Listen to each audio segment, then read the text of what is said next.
Bom, vamos continuar a nossa caminhada sobre a vida de Jesus e hoje, de um modo especial, assim como semana passada, nós já tratamos bastante sobre Maria e nós demos um geral, mostramos que ela é a mulher do Gênesis ao Apocalipse, né? Explicamos que Jesus nasce, e esse é talvez o maior milagre de todos. Não tem milagre maior do que esse, porque esse é o milagre ao qual Deus se fez presente nesse mundo e está entre nós através da presença de Deus, né? Fala, Deus virá com a sua sombra, né? A presença de Deus no ventre de Maria. Esse milagre se torna maior porque nós sabemos que biologicamente, para nascer um bebê, você precisa do espermatozoide masculino e do óvulo feminino, e nesse caso você só teve o óvulo. A parte masculina foi feita por Deus. Deus fez a outra parte. Esta promessa veio Jesus. Jesus quer dizer Deus salva. Ele é o ungido, que é o significado de Cristo. Ungido é o Cristo. Talvez ninguém nunca tinha feito a ligação, mas quando você recebe o crisma, você é ungido. Você se torna um Cristo para o mundo. O crisma é a confirmação do batismo, mas ele não é a confirmação sua. Não é a sua aceitação como cristão, é a confirmação de Deus na sua alma. Deus está confirmando na sua alma o Espírito dele, derramando agora, ou aquilo que já estava ali guardado, mas agora vai se manifestar, que são os 7 dons do Espírito Santo, além das virtudes teologais. E Jesus é tudo isso em plenitude. Ou seja, você crismado se torna soldado de Cristo e se configura a ele nessa graça. O crisma é isso. Nós temos, além de Maria, e que nós fazemos questão de dizer que se Jesus teve carne, sangue, havia, não havia na época esse tipo de exame, mas hoje se pudesse verificar o DNA de Jesus, teria apenas o de Maria, porque é o sangue dela que está correndo nas veias dele. A carne é dela. Então é muito provável que quando olhavam José e Maria diziam: nossa, esse menino é a cara da mãe. é certo, é líquido e certo isso, que o menino era a cara da mãe. Era certo isso. E nós até mencionamos que toda a educação formal foi dada por Maria e por José. A primeira, certamente por Maria, aquela parte comum das mães. Então Jesus foi um bebê comum como todos, teve as mesmas necessidades, precisou ser amamentado, também fazia as suas necessidades, tinha de ser limpo. E também, certamente, as primeiras orientações bíblicas para o menino Jesus veio dela, e depois veio de José, que vocês vão ver aqui na caminhada que eu vou trazer, que eles eram muito devotos. Eles eram muito fiéis à fé e à doutrina. Vocês vão ver um fato que às vezes a gente reza no rosário, inclusive segunda-feira, mistérios gozosos, que passa despercebido quando a gente fala. E ninguém para pensar, mas por que a gente fala isso daqui? Mas vamos lá.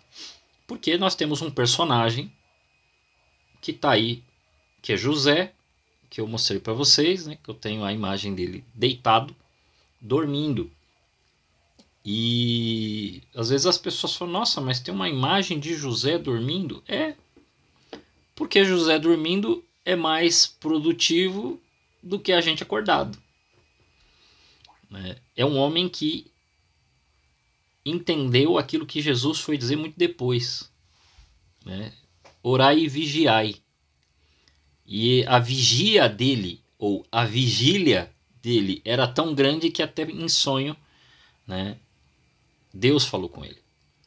Ele vai ser identificado, e aí assim, se Lucas é o evangelho de Maria, Mateus é o evangelho de José.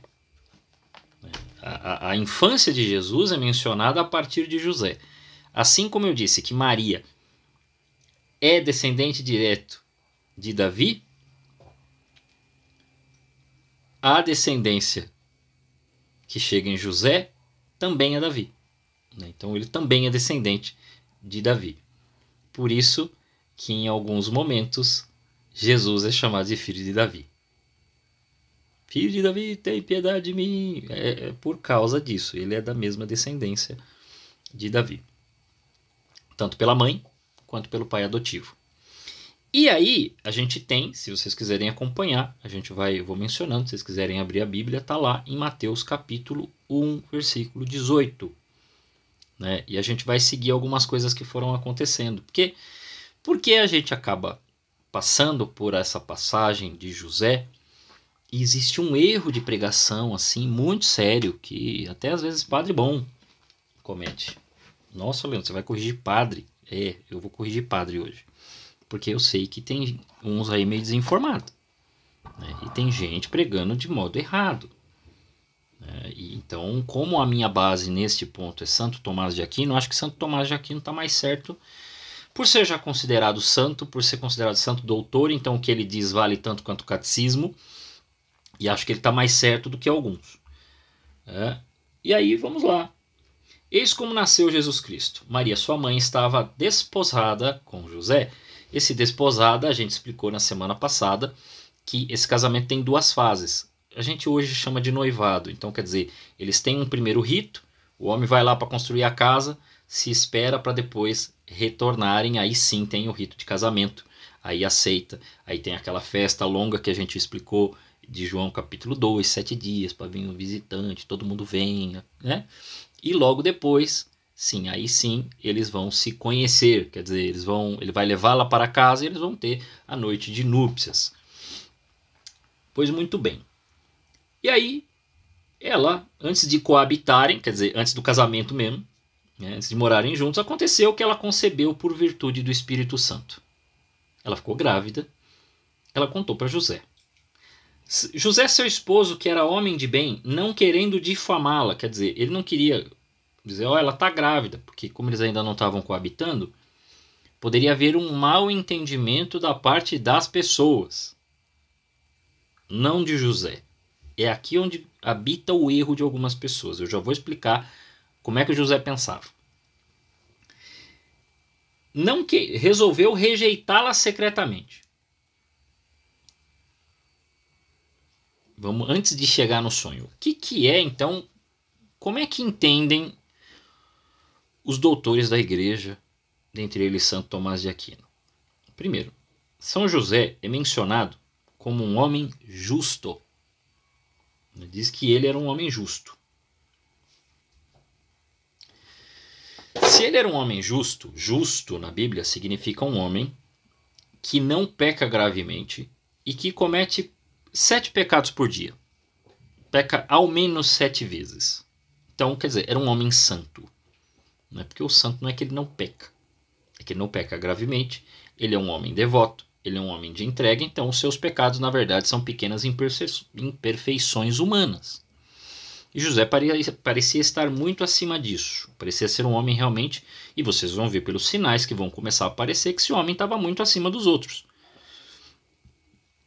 Existe, para a gente chegar nessa questão do entendimento, existem 2 versões de José que a tradição antiga menciona. Nos dias de hoje, apenas uma está mais aceita, mas eu tenho que mencionar, porque existe um livro que você pode acabar tendo, ele vende por aí, e é um livro de São Máximo Confessor.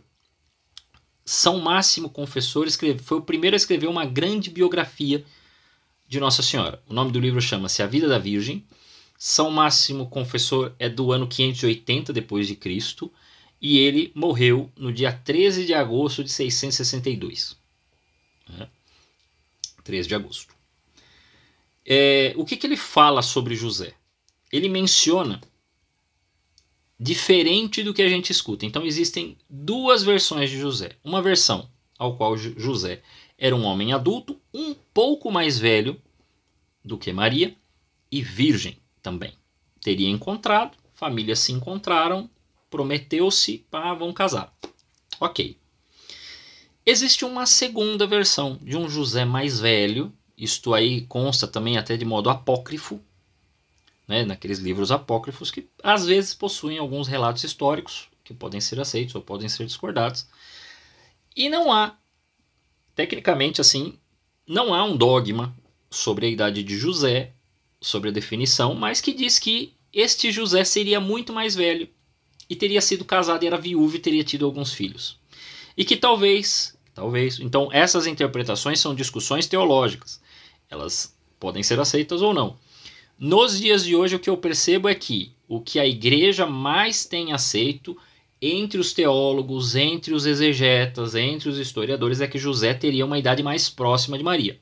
Mas existe essa versão que São Máximo diz, que ele seria um senhor de já uma grande idade, já teria filhos. Então quando diz aquela passagem, Jesus, tua mãe e teus irmãos seriam filhos de José e não filhos de Maria, porque Maria também para São Máximo permaneceu virgem antes, durante e após o nascimento de Jesus, né? Mas é uma das versões que se dá. Então eu estou trazendo para vocês verem que existem dogmas, mas nem tudo está dogmatizado. Tem coisas que existem certas discussões, mas que hoje esta versão do José mais velho, que seria um homem sábio, um homem prudente, teria sido um homem fiel à sua esposa, teve seus filhos, mas era um homem justo, quer dizer, não muda, ele continua permanecendo justo, santo e tudo mais, teria tido filhos, né? Mas essa versão já meio que já caiu em desuso e a igreja aceita hoje muito mais que José era virgem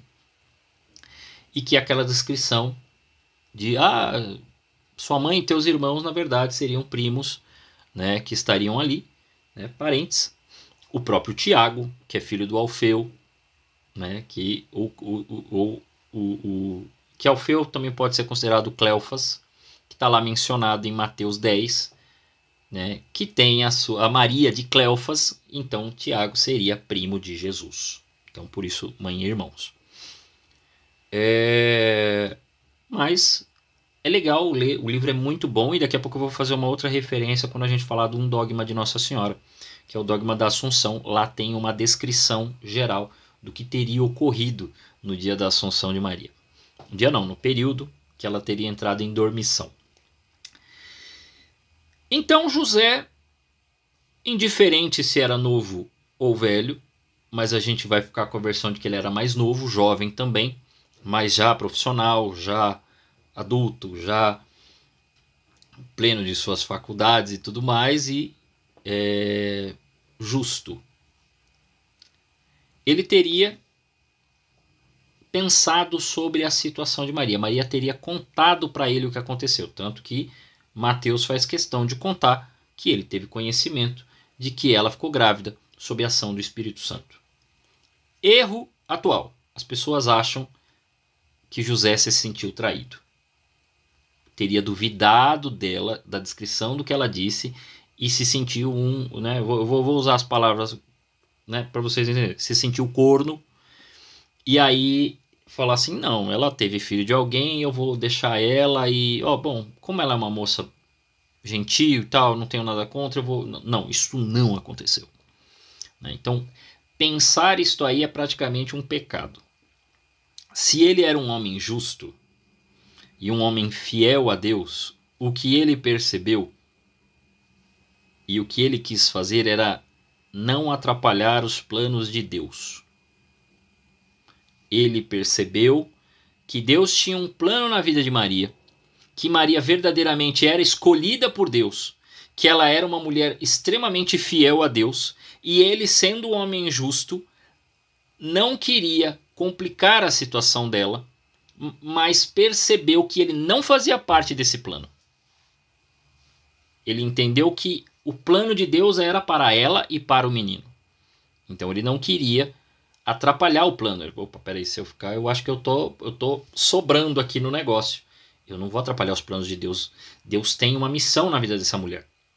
E esse menino realmente deve ser grande. Mas eu não vou atrapalhar os planos. E o que ele fez? Bom, eu vou fazer o seguinte. Eu vou me afastar. Ela vai aparecer grávida e vai parecer que eu teria abusado, vamos usar esse termo, eu teria usado ela, mas não quis cuidar e sair fora. Então eu vou ser considerado um pária. E eu aceito a difamação, eu aceito sofrer, né? Eu aceito ser passado para trás, né? Ser considerado o errado da história, desde que o plano de Deus aconteça na vida dessa mulher, conforme já está acontecendo da promessa. Ou seja, é aí que começa a cruz de José.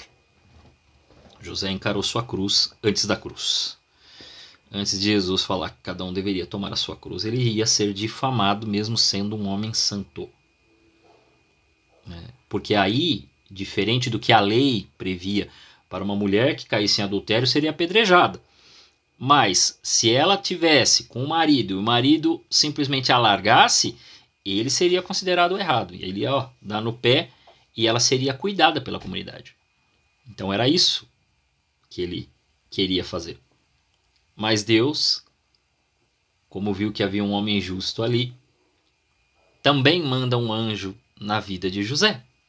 E aí vai dizer, no versículo 20, enquanto assim pensava, eis que um anjo do Senhor lhe apareceu em sonhos e lhe disse. Nós não temos certeza de que era o anjo Gabriel, tá? Pode ter sido o anjo da guarda de José. Não há uma definição de que anjo falou, tá bom? José, filho de Davi, não temas receber Maria por esposa, pois nela foi concebido, vem do Espírito Santo. O que nela foi concebido vem do Espírito Santo. Ela dará à luz a um filho, a quem porás o nome de Jesus. Está dando uma ordem para ele agora. Vai pôr o nome de Jesus, porque era o homem que tinha que iria no cartório, né? Vamos falar assim, não é no cartório. Vocês entendem que eu estou brincando aqui. Né? Mas iria ao templo e ele daria o nome. O nome dele é Jesus. Né? Porque ele salvará o seu povo de seus pecados. Porque Jesus significa Deus salva. Tudo isto aconteceu para que se cumprisse o que o Senhor falou pelo profeta. Eis que uma virgem conceberá e dará à luz a um filho que se chamará Emanuel. Isaías 7, versículo 14. A profecia do Antigo Testamento. Olha lá. Que significa Deus conosco. Emanuel significa Deus conosco. Despertando do sonho, José fez como o anjo do Senhor havia lhe mandado e recebeu em sua casa sua esposa. Então aí ele aceita e eles se casam. E sem que ele a tivesse conhecido, quer dizer, eles não tiveram relação. O conhecido aqui é o mesmo conhecido que Maria fala lá. Mas como é que isso vai acontecer se eu não conheço o homem? E mesmo eles não se conheceram, ela deu à luz a um filho. E recebeu o nome de Jesus. E aí, muita gente confunde achando assim, legal, José teve um sonho. Não, José não teve um sonho só. José teve 4 sonhos. Por quê? Porque primeiro ele teve este sonho. Mas aí depois, o que aconteceu? Vieram os reis magos. Os reis magos apareceram, foram lá, viram o menino, foi maravilhoso, mas eles tinham ido para onde? Eles tinham ido o Herodes, né? E aí o Herodes, vendo que os magos também foram avisados em sonho para não voltar pelo mesmo lugar, nem mudar o caminho. Ele ficou muito bravo e falou: o quê? Os caras foram embora, então nós vamos caçar esse moleque aí. Temos que pegar, porque estão dizendo que nasceu o filho de Deus, nós temos que resolver isso daí. E aí ele manda matar todos os meninos abaixo de 2 anos. Que nós temos isso aí, nós temos a figura pré-figurada em Moisés, que ocorre o mesmo fato. Né? Então vocês veem aí, né? Como o Antigo Testamento vai se juntando. E aí, no versículo 13 do capítulo 2, vai dizer: depois de sua partida, um anjo do Senhor apareceu em sonhos a José e disse: levanta, toma o menino e sua mãe e foge para o Egito. Fica lá até que eu te avise. porque Herodes vai procurar o menino para o matar. Então, quer dizer, o anjo aparece de novo e fala com José. Gente, eu não sei se alguém aqui já teve algum sonho profético, né? Se já teve alguma revelação na vida, se Deus já falou com você. Mas, mesmo que você já tenha tido, a gente sabe o quanto a gente teima com sonho, com visão, seja lá com o que for. Que a gente fica, não, mas será que foi? Não, mas será que é para eu fazer? Mas será que foi Deus que falou comigo? A gente fica naturalmente questionando. José não questiona. José é de uma obediência, de uma percepção de que é Deus realmente falando com ele, que ele vai lá e toma ação. Por isso que ele é muito mais produtivo do que nós dormindo. Ele dormindo é mais produtivo do que nós. Porque é de uma sabedoria e de um entendimento e de um discernimento de fé que é impressionante. José levantou-se durante a noite, tomou o menino e sua mãe e partiu para o Egito. Muita gente não sabe, né? Ou não ligou o nome à pessoa, mas é daí que surge a devoção à Nossa Senhora do Desterro. Desterrar quer dizer te retirar de sua terra. Jesus foi retirado de sua terra. Ele estava na sua terra e foi retirado, foi para o Egito. Inclusive, a igreja, acho que é a igreja copta, que é a igreja católica, mas é uma igreja que tem... Ela não é ortodoxa, ela é católica, ela tem uma ligação com Roma, mas ela tem um rito próprio, ela tem uma forma própria oriental de celebrar. Menciona, são dados históricos da tradição lá, de que esta visita de Jesus ao Egito provocou diversas conversões, diversos sinais, e não foram sinais, como é que a gente pode dizer? Eu falei na semana passada que Jesus não fez mágica, quer dizer, ele não ficava curando pombinha, né, ressuscitando cachorrinho, nada disso.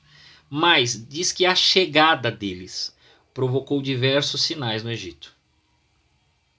Quase como o que Moisés fez, e diversos sinais e diversas pessoas começaram a ter transformações de vida e de milagres que ocorreram lá apenas pela visita da Sagrada Família de Nazaré. Então existe na tradição copta, eu acho que é copta, tá, gente? Depois a gente pode dar uma verificada, mas na Igreja do Egito, diversas conversões e relatos de milagres, inclusive, e que teria gerado, depois que a igreja se expande, né, lá começa a testemunhar todos esses fatos ocorridos ainda com o menino Jesus. Né? Mas são sinais que apareceram, não foi Jesus que estendeu a mãozinha de bebê e fez a cura. Não, eles estavam, a família passando e a graça acontecia. Né? A graça de Deus, você imagina. Tem uma cheia de graça ali. Tem um outro que também, pelo jeito, é cheio de graça. E um bebê que só é Deus conosco. Só isso. Então, diversos milagres ocorreram nessa visita, nesse desterro. Mas, uma hora tem que voltar para a terra natal. E aí, no capítulo 2, versículo 19, com a morte de Herodes, o anjo do Senhor apareceu em sonhos a José no Egito. Né? Interessante, José no Egito.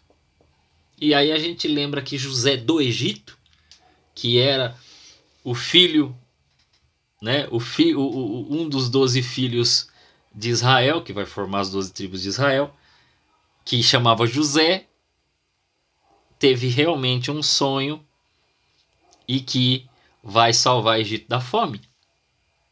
Vocês veem aí as ligações, as relações, né?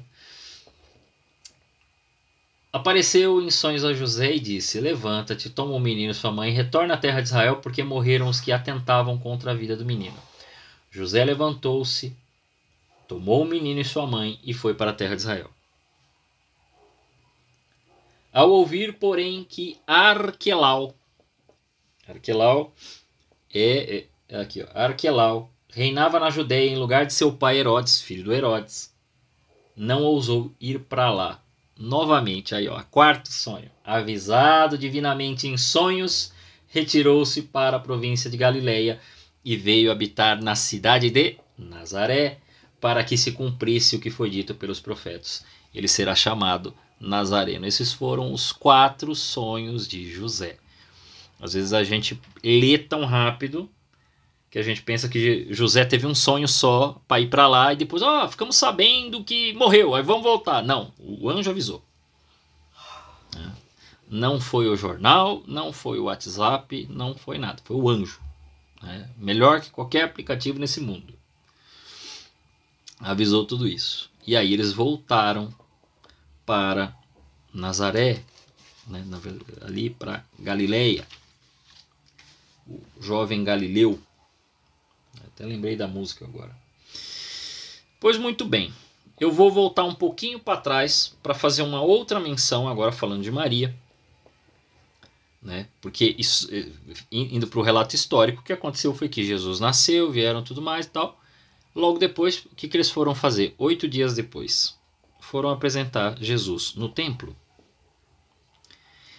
Se você pegar, se você tiver a Bíblia de Jerusalém, a Bíblia de Jerusalém menciona que esse ato de ir apresentar o menino no templo 8 dias depois, para ser circuncidado, e para a mulher passar por uma purificação, e talvez muita gente quando vai rezar o terço fala lá no quarto mistério, contemplamos, né, a ida, né, da família de Nazaré, de Jesus, ao templo e a purificação de Nossa Senhora. Aí todo mundo pensa assim, mas se Maria era santa, por que precisava ser purificada?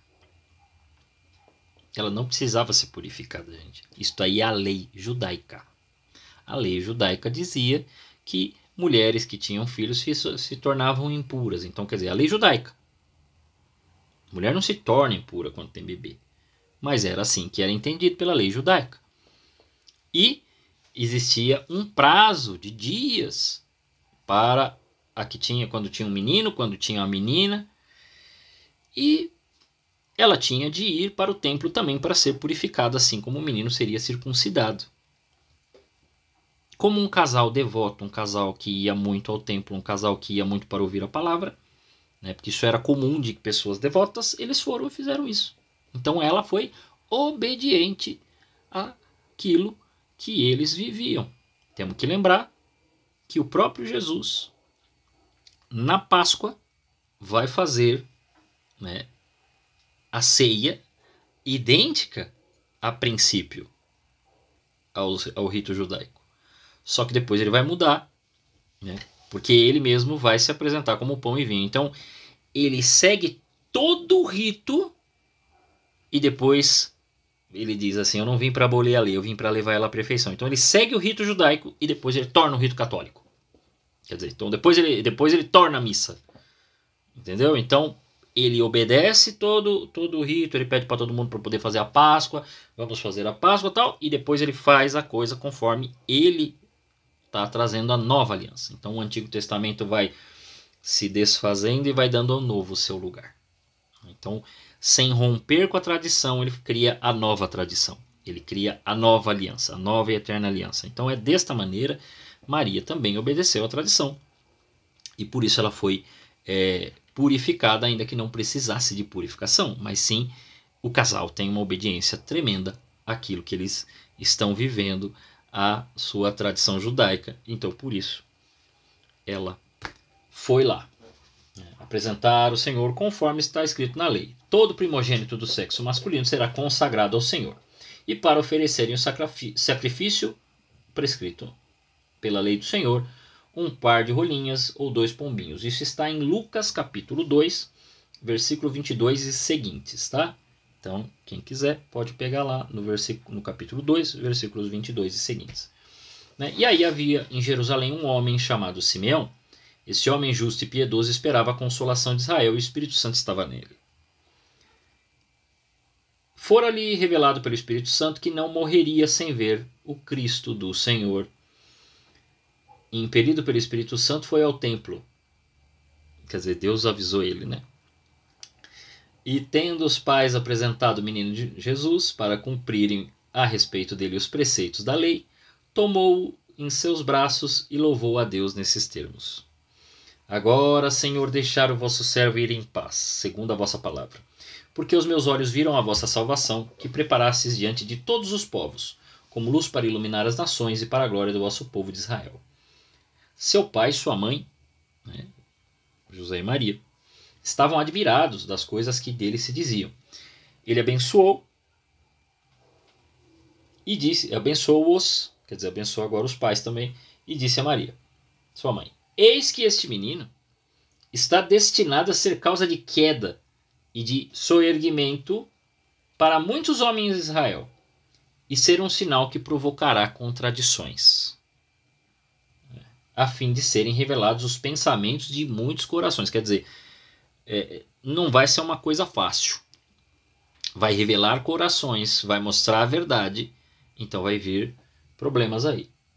E aí ele aponta para ela, para Maria, e fala, e uma espada transpassará a sua alma. Quer dizer, ele vai sofrer, você vai sofrer junto, porque você vai ver tudo isso. É aqui que hoje já começa a se discutir, eu tenho ouvido bastante dos padres, até ouvi de um, não faz muito tempo, que acredita que talvez um próximo dogma mariano que possa vir, não é dogma, é uma discussão teológica, mas pode ser que já chamam, isso já se percebe, até por conta de Nossa Senhora das Dores, as dores que ela passou, né, diante da cruz, de que é muito provável que um quinto dogma surja e declare Maria corredentora, né, participando junto, tendo sofrido junto e participado de toda a redenção humana. Lógico que a redenção veio toda por Jesus, mas ela estava ali, né? E ela acompanha Jesus em todo aquele momento. Então, como mãe, o seu coração aflito por Jesus, né, olha toda a humanidade e é apresentada pelo próprio Jesus para a humanidade, né? Que a gente leu na semana passada, João 19, 25, 27. Mulher, eis aí teu filho, filho, eis aí tua mãe. Mas não é ainda, não é ainda dogma, mas já é algo bem aceito dentro da igreja. A igreja já tem bastante defensor de que isso se torne um dogma. Vamos ver no futuro, quem sabe. Mas ainda assim nós sabemos que ela realmente sofreu junto com, né, co-redentora, né, sofreu com Jesus, né, por Jesus e em Jesus, né? Então a gente vê isso, né? Ela só não sofreu mais do que Jesus, porque Jesus sofreu na cruz não apenas a dor física, mas a dor espiritual, que a gente vai falar em breve, né? Que é a dor do pecado do mundo. Então até o seu pecado, o meu pecado, foi para a cruz. Todos. O pecado de todos os tempos, de toda a humanidade, de todas as pessoas. E aí você pode pensar tudo os maluquices que você vê diariamente.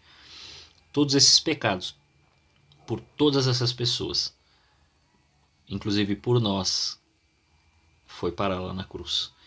Então todo aquele sofrimento de Jesus, o sofrimento maior era espiritual. Né? Porque aí a dor do pecado, do mundo. Né? Por isso que Cordeiro de Deus que tirais o pecado, né? Você rezava até hoje os pecados, né? Corrija, é o pecado, porque não é os pecados de todo mundo, mas no sentido de o pecado no sentido de raiz, que é os pecados unidos ao pecado original que formam uma coisa só. Tá bom? Daí nós temos 4 dogmas marianos. Quais são os 4 dogmas marianos? Um a gente já falou, que é a virgindade perpétua de Maria. Ou seja, ela foi virgem antes, durante e depois do parto, e assim permaneceu até o fim. E assim permanece até hoje. O segundo, que também nós falamos na semana passada, que a gente explicou, que na concepção, né, dos pais, né, na concepção de Maria, quando os pais de Maria, os avós de Jesus, Joaquim e Ana, né, se uniram, ela nasceu livre do pecado original. Então, ela nasceu na mesma estatura de Eva, idêntica, né, também sem o pecado original. Por que ela foi afastada disso? Para que Jesus pudesse ser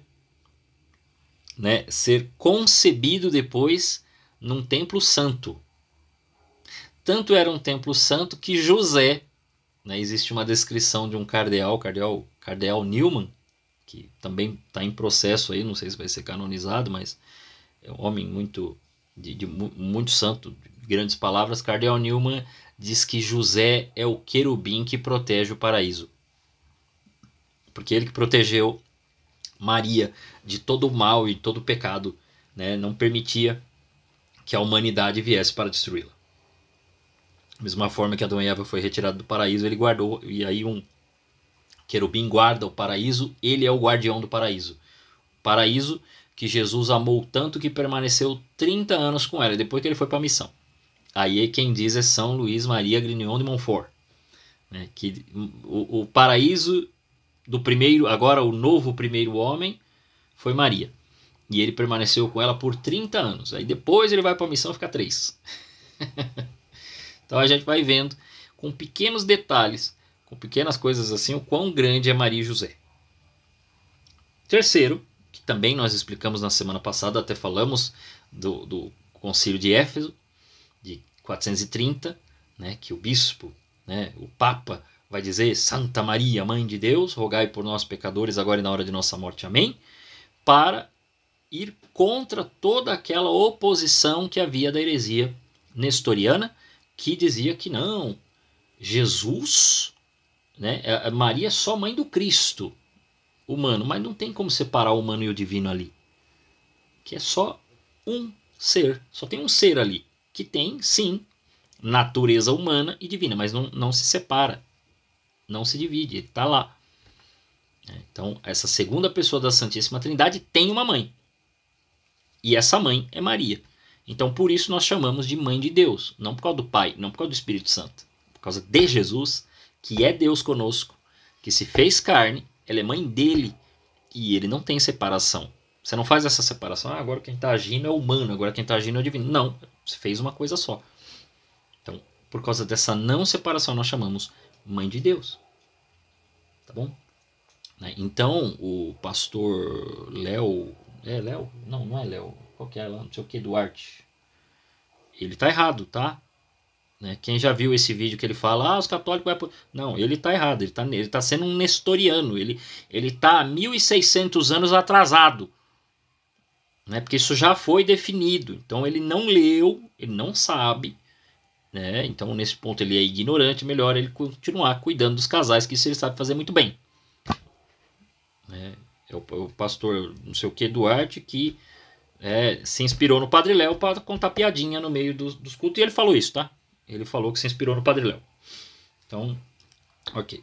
E o último dogma é o dogma da Assunção de Maria. Como é que a Assunção de Maria ocorreu? Muita dúvida as pessoas têm. Primeiro, as pessoas perguntam assim: Maria morreu ou não morreu? O que é morte? Morte, definição mais básica, mais simples de todas. Morte é a separação do corpo e da alma. Então a igreja não diz que Nossa Senhora morreu. Diz que ela entrou em dormição. Podemos dizer que é uma morte? Podemos. Só que a alma não separou do corpo. E depois, quando ia ter o enterro mesmo e tudo mais, cadê o corpo da mulher? Não se encontra. Você pode ir lá. Inclusive tem o túmulo de Maria. Tem a casa de Maria, lá na Turquia. Você não encontra. Não tem corpo. Por quê? Porque o corpo foi embora. Subiu. Foi levado para o céu. Então, no céu só tem duas pessoas na glória da ressurreição: Jesus e Maria. Existe uma discussão teológica se José teria acontecido algo assim, mas não se tem certeza se com José também ele estaria com o corpo ressurrecto. Não há certeza disso, existem discussões teológicas se José estaria na mesma condição de Maria e de Jesus, os dois ressurrectos no céu, mas por enquanto o que a gente tem de certeza é que está Jesus e Maria com o corpo ressurrecto no céu. O restante é só a alma, aguardando o juízo final, para que todos os corpos possam ser glorificados após o juízo final. Ponto. É isso. O que aconteceu? O que se conta a história? Também no livro A Vida da Virgem, São Máximo conta para nós que um certo dia, João chegou em casa, Maria estava dormindo e não acordou. Então, nesse ponto, se diz que morreu. Aquilo provocou uma onda um misto de tristeza e de alegria ao mesmo tempo. Porque eles sabiam que certamente o próprio Jesus veio buscá-la. Na verdade, o que a tradição diz também é que um anjo, o mesmo anjo do anúncio, veio dizer para ela de que tinha chegado a hora que ela ia encontrar o filho. E que o filho ia vir buscá-la. Por isso, não se encontrou o corpo, quem veio buscá-la foi o próprio filho. Então ela recebeu esse aviso, ela entra num estado de dormição, nós podemos dizer morreu, né? Apesar da não separação do corpo e da alma, mas não acordava mais. Todos os apóstolos foram chamados, todos eles se encontraram, menos Tomé.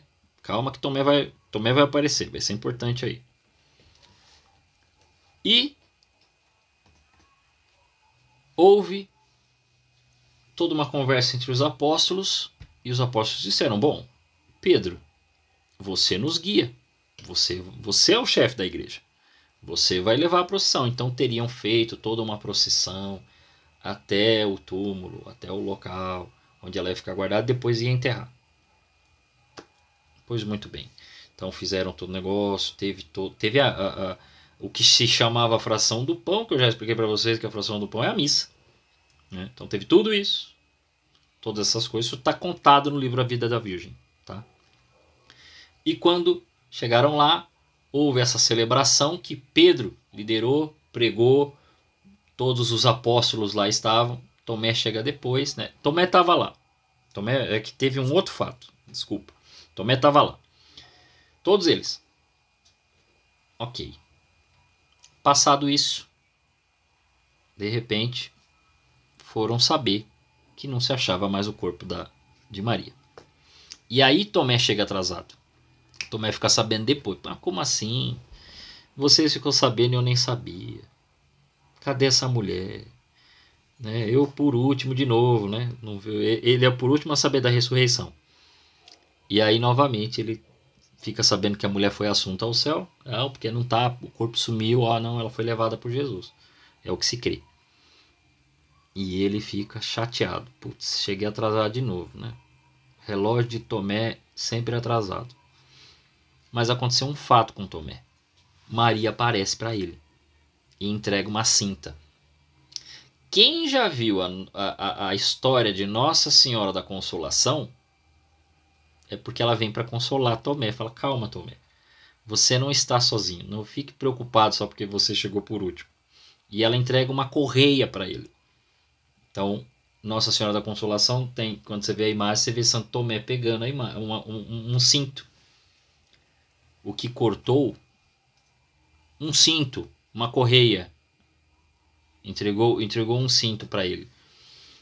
E pode ser considerado Nossa Senhora da Correia ou Nossa Senhora da Consolação. Você vê essa imagem, está Santo Tomé pegando um cinto. Então é daí que também surge a devoção à Nossa Senhora da Consolação. Quer dizer, você chegou atrasado, está perdido, não se encontra, Nossa Senhora vem para consolar você, né? E para confirmar: olha, não tenha medo que eu estou com você. Ah, entendi. Não, tranquilo. Então seria isso. Teria tido essa celebração, teria tido toda essa procissão, a igreja foi, celebrou, e depois cadê o corpo da mulher? Subiu. Jesus veio e buscou ela. E aí os dois estão ressurrectos no céu. Por fim, né, só para completar a história da infância de Jesus, né, diz que aos 12 anos eles foram junto com a família toda, e aí não é só a família celular, toda a família, provavelmente até o primo de Jesus, João Batista, estava lá, né, crianças também, todos eles, aquele monte de gente. Quando voltava todo mundo junto. Quase igual essas procissões não. essas romarias que são feitas para a Aparecida, que vai à paróquia. Então vão várias famílias ali, várias famílias se juntavam, então eram consideradas uma família inteira. Iam todo mundo, até também para evitar riscos de assalto, de roubo, porque a caminhada era longa. Iam lá. E quando voltou, Jesus estava com você? Não estava com ninguém.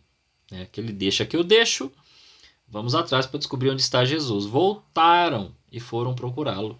E passaram 3 dias. Mais uma vez aí, ó, cruz de José, né? 3 dias. E depois de 3 dias encontraram o menino. Isso também é uma prefiguração da cruz de Jesus. Os 3 dias, né? A escuridão, a perda de Jesus e tudo mais. Quando encontraram, viram que ele estava lá no meio dos doutores, ouvindo e interrogando, e todos estavam maravilhados com a sabedoria e as respostas do menino. Né? Quando viram, ficaram, né, admirados também de estar vendo aquilo. E a mãe perguntou: meu filho, que nos fizesse? Eis que teu pai e eu andávamos à tua procura, cheios de aflição. E ele responde: por que me procuráveis? Não sabias que eu devo me ocupar das coisas de meu pai? E eles não compreenderam aquilo. Mesmo Maria, quando vai dizer nos fatos anteriores do Natal, diz que tudo aquilo que acontecia ela guardava no coração, e aqui vai repetir. Já se fala lá no começo e agora fala novamente, vai dizer assim: em seguida desceu com eles a Nazaré e era submisso. Quer dizer, aquele foi o único ato que eles não entenderam o que era. Mas sua mãe guardava todas essas coisas no seu coração. Então nós precisamos aprender a guardar as palavras de Jesus no coração como Maria, porque esses fatos também, né? Jesus sempre está fazendo alguma coisa no templo da nossa vida. Bom, por hoje era isso. Na semana que vem a gente começa a falar da missão de Jesus.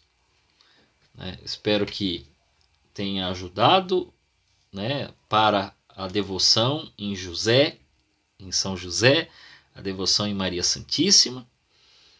E essa é a alegria que nós temos de reconhecer aí a grandeza da Sagrada Família.